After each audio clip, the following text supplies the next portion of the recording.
안녕하세요. 오늘 함께할 책은 40살에 시작하는 주식 공부 5일 완성입니다. 이 책의 저자이신 박민수 작가님은 샌드 타이거 샤크라는 닉네임으로도 불리우는데요. 현재 여의도 증권 유관기관에서 일하는 직장인이자 투자자들을 위한 멘토로서도 활동하고 있습니다. 이 책은 제목에서도 알 수 있듯이 5일에 걸쳐 주식 투자 방법에 대해 알려주는데요. 그에 앞서 초보 투자자 기초 지식 쌓기 파트에서는 스토리텔링 형식으로 주식회사의 흥망성쇠를 다루면서 개념들을 이해하기 쉽게 설명하고 있습니다. 지금부터 저와 함께 그 스토리 속으로 들어가 보실까요? 샤크전자의 탄생. 한국대 졸업생 이샤크는 트랜지스터 라디오를 만드는 신기술을 개발하고 특허를 받습니다. 자금이 없던 이샤크는 작은아버지 이샌드를 찾아가 투자를 제안합니다. 이샤크와 작은아버지는 각각 1,000만 원, 총 2,000만 원으로 주식회사 샤크전자를 설립합니다. 샤크전자는 라디오를 생산하게 되었고 라디오는 불티나게 팔려 수익금 중 20만 원을 배당금으로 지급합니다. 이샤크와 작은아버지 이샌드는 1,000만 원씩 투자해 배당금 10만 원씩 받았습니다. 샤크전자는 설립 이후 3년간 사업이 잘 돼 추가로 제2공장을 세우기 위해 벤처캐피털 회사로부터 2천만 원을 투자받아 제1차 유상증자가 이루어졌습니다. 샤크전자는 수익이 계속 증가함에 따라 회사 설립 5년 차에 한 주에 한 주를 더 주는 100% 무상증자를 결정했습니다. 이에 샤크전자 발행 주식 총수는 기존 3,000주에서 6,000주로 2배 증가되고 한 주당 가격은 기존 3만 원에서 절반으로 줄어들게 됩니다. 다만 가격 조정 후에 실적 개선 등을 감안해 주가의 추가 상승으로 한 주당 가격은 2만 원이 됩니다. 샤크전자는 라디오 사업 성공을 발판으로 TV 산업 진출을 결정했습니다. TV 생산을 위한 제3공장 건설에 4천만 원이 필요했는데 이 금액을 벤처캐피털로부터 투자를 받게 되면 벤처캐피털 지분이 이샤크 이샌드의 합과 동일해 경영권 유지가 위태롭게 됩니다. 이에 회사채 발행을 결정하게 됩니다. 회사 설립 10년차 샤크전자는 상장 전담 대표 주관회사 증권사를 선정하고 거래소의 상장을 추진합니다. 코스닥 시장 상장 심사 서류를 거래소에 제출한 샤크전자는 심사 통과 소식을 듣습니다. 거래소 상장을 위해 IPO를 하기로 합니다. IPO란 비상장 기업이 거래소 상장을 위해 주식을 불특정 다수에게 매도하는 것입니다. 샤크전자는 일반 투자자를 대상으로 4,000주를 발행했으며 공모가는 주당 3만 원으로 공모 금액은 총 1억 2천만 원입니다. 우량회사 샤크전자에 대한 기관 투자자와 외국인 투자가 늘어나 국민연금 자산운용사, 외국계 연기금 등의 5% 지분 공시 등으로 그들 지분은 총 20%였습니다. 유통주식 수가 발행주식 총수의 20%로 적다 보니 유통주식 수가 적은 소위 품절주가 되었습니다. 샤크전자가 주가 급등으로 인해 투자 경고 종목, 투자 위험 종목으로 지정되었습니다. 그런데 주가 급등 원인이 소수 계좌 관여 때문이었음이 공시되었습니다. 주가 이상 급등으로 주가 하락을 노린 공매도도 활개를 쳤습니다. 주가 이상 급등에 따라 거래소는 조회 공시를 요구하기도 했습니다. 이샤크는 유통 주식수 부족으로 작전 세력 놀이터가 되는 게 불편하고 기업 가치에 따라 시장 평가를 받고 싶어 유통 주식수를 늘리기로 했습니다. 유상 증자의 경우 IPO 한 지 얼마 되지 않았고 제3자 배정이면 최대 주주 등 지분율이 감소할 우려가 있어 액면 분할을 하기로 결정했습니다.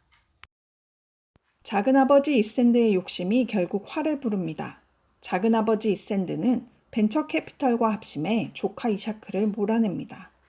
가족 간 끈끈한 정으로 운영해온 회사 주인이 주주총회를 통해 이샤크 이샌드에서 이샌드 벤처캐피털로 바뀝니다. 이샌드는 새롭게 회사 CEO가 되고 반역 동참자 벤처캐피털도 임원 한 자리를 차지합니다. 비전문가 이샌드는 골프 사업부를 신설하고 R&D 투자를 등한시한 결과 3년 연속 대규모 적자를 기록, 현금 부족으로 1,000만 원 유상 증자를 결정하게 됩니다. 이샌드는 망해가는 회사에 더 투자하고 싶지 않아 본인을 포함한 기존 주주를 배제하고 일반 공모로 유상 증자를 추진하게 됩니다. 이샌드 벤처캐피털, 이샤크 모두 유상 증자에서 배제되었기 때문에 지분율이 각자 기존 20%에서 10%로 줄어들었습니다. 이제 이샌드와 벤처캐피털 지분은 다해서 20%로 경영권 방어가 위태롭습니다. 이샌드는 망해가는 전자사업과 골프 사업을 분리하고 싶어졌습니다. 전자사업이 망해도 자신이 좋아하는 골프장만은 꼭 지키고 싶어서 물적 분할을 추진합니다. 그러나 공동사업자인 벤처캐피털은 이에 반대하고 지분을 이샌드와 친분 있던 기업 사냥꾼에게 시간의 블록딜로 매각합니다. 이샌드와 기업 사냥꾼 주도로 물적 분할이 진행되지만 실패합니다. 샤크전자는 연속 4년째 영업 손실로 일부 자본 잠식 상태에 빠지면서 관리 종목으로 지정됩니다.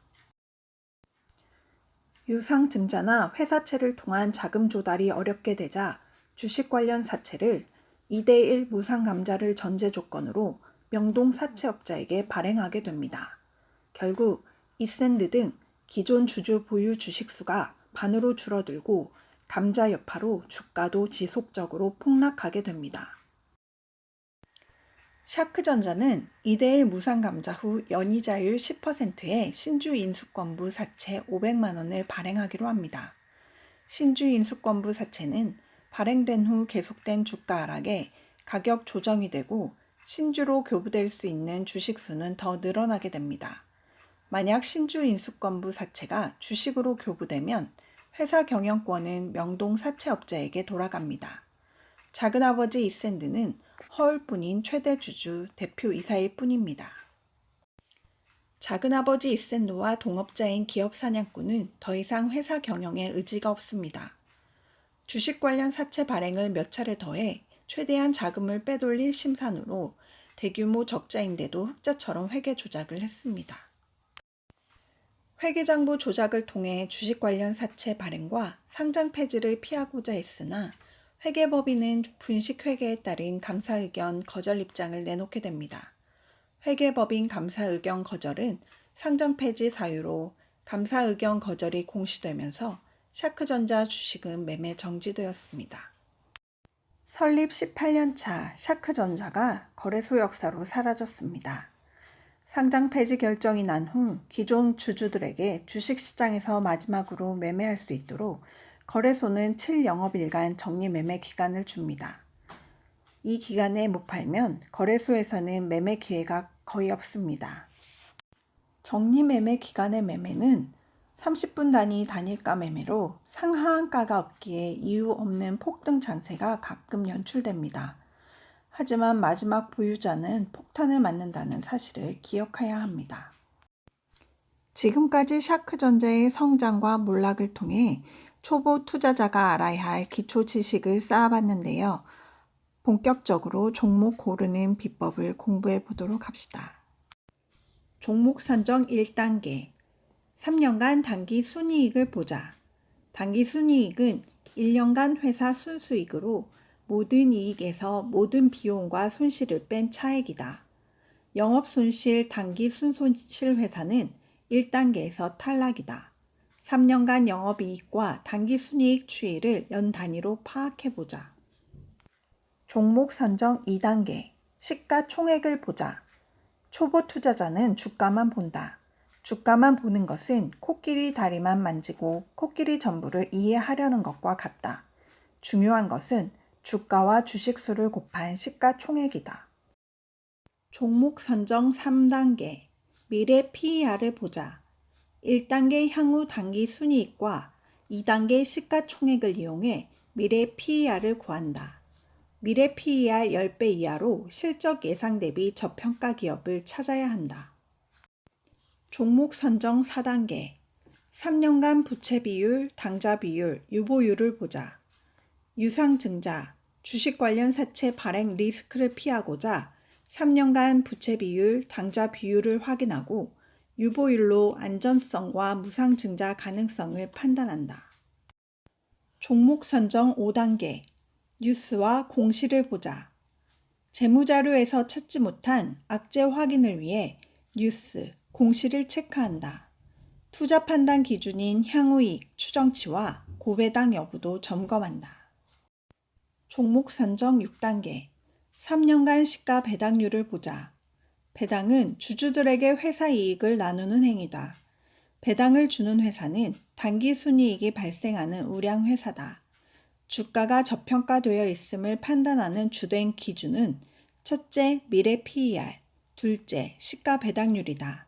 시가 배당률은 현재 주가와 배당금을 비교해서 은행 이자율보다 2배 이상이면 투자 매력도가 매우 높다고 판단하는 것이다. 종목 선정 7단계. 지분율을 보자. 고배당 가능성, 경영 안정성 등을 판단하기 위해 최대 주주, 5% 이상 지분 보유자 등의 3년간 지분 변동 추이를 확인한다. 최대 주주 지분이 높다면 품절주와 고배당 여부, 지분이 낮으면 경영권 위협이 검토 사항이다. 외국인, 기관 투자자의 지분 감소는 악재이다. 종목 선정 8단계. 3년간 매출 채권 회전율과 재고 자산 회전율을 보자. 매출 채권 회전율은 전체 판매 금액 중 외상값 비율이다. 매출액을 매출 채권으로 나눈다. 매출 채권에는 외상 매출금, 받을 어음 등이 있다. 매출 채권이 늘어나면 매출 채권 회전율이 낮아진다. 매출 채권이 낮아진다는 건 매출 채권이 순조롭게 회수되지 않아 회수 기간이 길어지고 있음을 의미한다. 그 결과 현금 흐름이 막혀 자금 압박에 시달릴 수 있다. 매출 채권 회전율이 3년간 크게 변화 없이 일정하게 유지되어야 좋다. 재고자산 회전율은 전체 판매 금액 대비 재고자산 비중이다. 유동자산은 당좌 자산과 재고자산으로 구분한다. 재고자산 회전율은 재고자산 회전 속도, 즉 재고자산이 당좌 자산으로 변하는 속도를 나타낸다. 적정한 재고는 판매를 위해 필요하나 재고가 매출액 대비 과하면 제품이 안 팔리고 있는 거다. 재고자산이 늘어나면 재고자산 회전율이 낮아진다. 재고자산 회전 속도가 낮아지면 회사 수익성이 악화된다. 종목 선정 9단계. PBR을 보자. PBR은 시가총액을 자기 자본으로 나눈 것으로 PBR을 통해 청산 가치를 알 수 있다. PBR은 1배 이하로 낮으면 낮을수록 청산 가치보다 저평가이기에 좋다. PBR 5배 이상은 조심해야 한다. 미래 PER이 저평가라면 PBR 고평가 여부는 투자에 큰 장애는 아니다. 종목 선정 10단계. 내 생각을 해보자. 9단계까지가 재무지표, 뉴스, 공시 등 사실에 기반한 검증이었다면 마지막 단계는 최종 판단이다. 매수 이유와 매수 보류 이유를 나열해보자. 위험하진 않으나 특별함이 없으면 매수는 보류하는 게 맞다. 이길 싸움이란 확신이 선다면 매수는 빠를수록 좋다. 기술적 분석으로는 도저히 매수할 수 없는 급등 그래프라도 문제없다. 지금까지 종목 고르는 비법을 함께 공부해 봤는데요. 많은 도움이 되셨나요? 이 책에는 종목 고르는 비법 외에도 저자의 주식 매매 원칙, 호재 뉴스와 악재 뉴스, 또한 주의해야 할 이슈를 알기 쉽게 설명해 줌으로써 실전 투자에 있어 많은 도움이 될 만한 책입니다. 이 책의 저자이신 박민수 작가님의 닉네임은 샌드타이거 샤크인데요. 샌드타이거 샤크는 한 번 먹이를 물면 절대 놓지 않는다고 합니다. 한 번 매수한 주식은 절대 손해보고 팔지 않으려는 작가님처럼 공부를 통해 절대 실패하지 않는 주식 투자를 하고 싶습니다.